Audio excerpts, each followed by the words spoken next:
Good afternoon from Caracas and welcome to Brazil Decides. Voters continue heading to the polls in Latin America's largest country. Here at Telesur, we have continuous team coverage from our studios here in Caracas, our main newsroom in Quito, and our correspondents on the ground in Brazil. I'm Cody Weddle. Remember, you can follow our special reporting all day long at our website, telesurtv.net/English. Also, follow us on social networks with the hashtag Brazil Decides. 450,000 voting stations are installed across the country and will remain open until 5 this evening local time. The polls opened at 8 this morning after shortly after voters began going to the polls. Over 142 million people will vote to elect a new president and vice president. They will also elect governors and senators. The system is totally automated, which reduces voting times. We expect electoral authorities to announce the first results 3 hours after polls close. Former Brazilian President Luiz Inácio Lula da Silva cast his vote earlier today. Da Silva voted at the San Bernardo del Campo school, about 25 kilometers south of Sao Paulo. He was accompanied by candidates and campaign staff of the Workers' Party.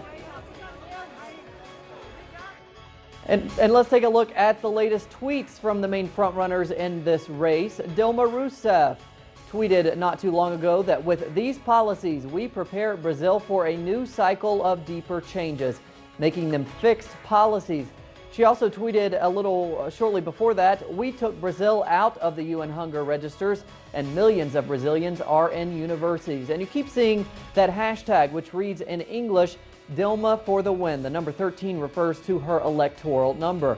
Marina Silva tweeted earlier today, I'd like to thank the dedication of my partners from Acre who organized my visit to Rio Branco. We go now to our correspondent on the ground in Brazil, Stephanie Kennedy. She's joining us by phone. Stephanie, we've been talking a lot about the process in Brazil. It's fully automated, fully electronic. How have you seen things been playing out there today? Is everything smooth?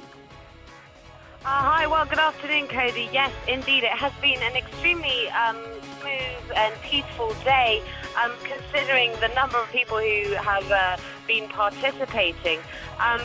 Yes, the voting machine, the electronic voting machine, is extremely efficient. It's been in place since the year 2000. There are 3 basic steps when the participants take part.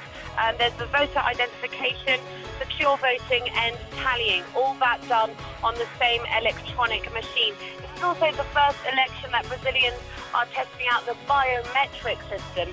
So that also has been put in place today. People have been placing their thumbs on a small button and that has been registering the voter ID. Really, apart from that, everything has gone very smoothly. All the polling stations that we visited, the queues, there were hardly any queues. People were happy and happy to participate. It's been fantastic, really.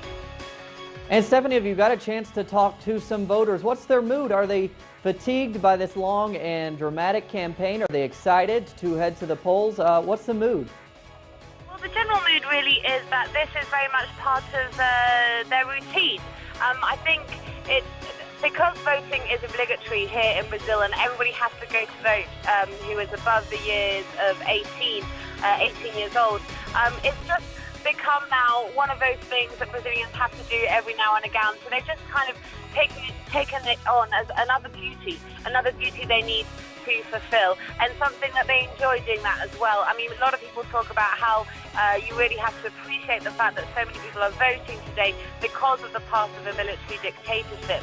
So there is, this appreciation of a democracy. But apart from that, people, they turn up early, they go to vote, and then they just go off and do the normal things of their day. They go to work, they go to the beach, they go to be with their family, and then everybody just reunites in the evening to watch the television and see the results come in. All right, Stephanie, thanks so much for your ongoing reporting for us. For more analysis on Brazil's elections, we turn to Breno Altman. Breno is a journalist with experience covering Brazilian politics. He's also the director of the website Opera Mundi, a site covering Brazil and Brazilian politics. Breno, thanks for joining us again. We've been talking a lot about the race between Dilma Rousseff and Marina Silva, but today there seems to be a sense that Aécio Neves could actually surge in the last minute and take the second place from Silva. How do you think a second round runoff election would play out differently if Aécio Neves takes second place instead of Marina Silva? Good afternoon. I think that the most probable situation after the first round is a competition between Dilma Rousseff, the candidate by the Workers' Party and the current president, against Aécio Neves. I think that the new right, represented by Marina Silva, has been defeated by the old right, which was able to recover its electoral strength and was able to surpass Marina Silva in the last days.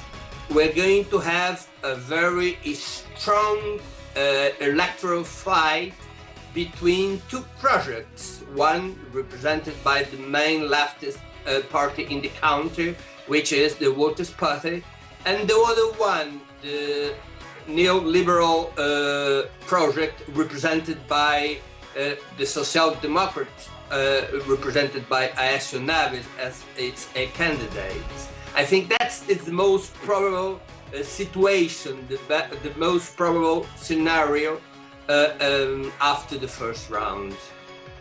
But if Marina Silva does happen to beat Aécio Neves, is it clear whether Neves and his party PSDB would actually then endorse Silva? Do you think that would have a major impact, and what thoughts would go into that decision for Aécio Neves and his party? Let's have a step back. I mean, what happened here in the last weeks? Marina Silva has gone up because she was able in a certain moment to receive both voters from the left side, because many people thought that she was a renewal alternative to the Workers' Party, and from conservative voters who thought she was an alternative to defeat the Workers' Party.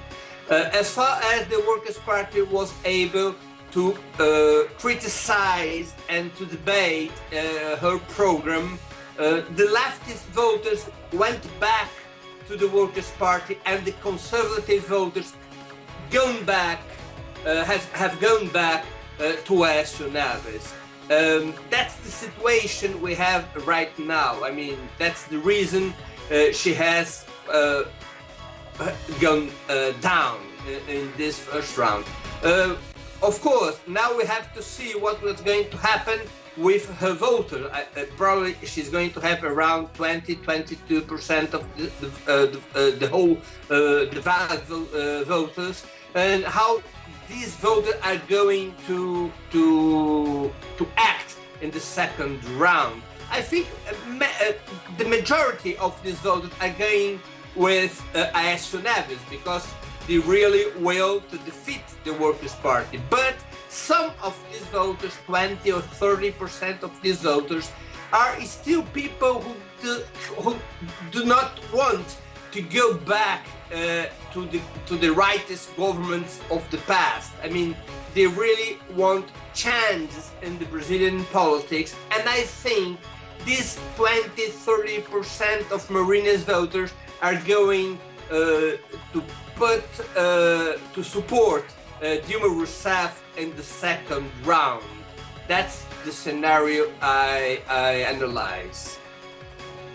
Well, we will wait and see tonight if that scenario comes out to be the case. Breno, thanks so much for your analysis and insight. Of course, our Telesur cameras are on the ground in Brazil. We caught up with several voters for their thoughts as they head to the polls. Take a look. We start out with a nice day, a lot of sun, which is important for our country's election. I brought my grandson so he can get used to voting from a young age. I hope the next president will be honest and wear the Brazilian shirt, which is what we need, and also believes in his country and doesn't do things simply for the media and businessmen, but be a real Brazilian. This is one of the few moments to participate directly in the elections for our representative, So it seems that showing up to vote is fundamental. So I come with joy and pride because we have good options. We only need to look for them. Brazilians remain active on social networks during this campaign. 35 million Brazilians have taken to the internet since the beginning of the electoral campaign in June. Brazil has the third largest number of Facebook users in the world and the second most Twitter users, with more only in the United States. In Facebook, the three frontrunners, Dilma Rousseff, Marina Silva, and Aécio Neves, have more than 1 million followers. Half of Brazilians have access to the internet, to an internet connection, and 3 out of 10 have a smartphone. Remember, you can continue to follow our special reporting all day long at our website, telesurtv.net/English. Also, follow us on social networks with the hashtag BrazilDecides. Until next time, I'm Cody Weddle.